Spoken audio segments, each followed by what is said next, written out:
Hi, and welcome to Phin.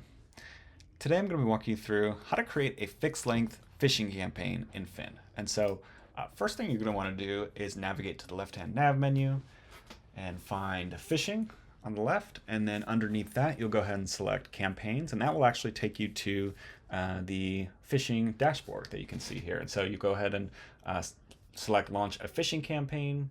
You can edit the information such as name. And for this, I'll just do tests for name and description. And then for campaign type, you want to go ahead and select fixed length versus continuous. And then next. And then from here, you can adjust the audience that you'd like to include. So full company or specific departments.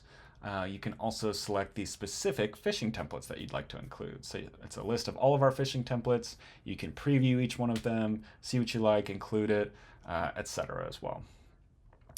And then here's a preview of one of them that you can select there.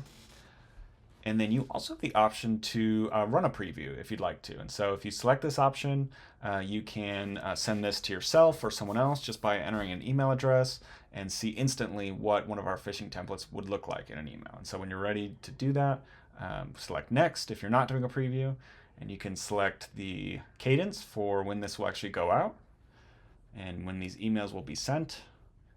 The blue words are able to be edited. And you can see the first send date and then future send dates as well based on your cadence. And then you can also review the templates selected before selecting launch. And then you can also see the campaign that you just created under active campaigns on your phishing dashboard. If you'd like to review the details, select the eye icon.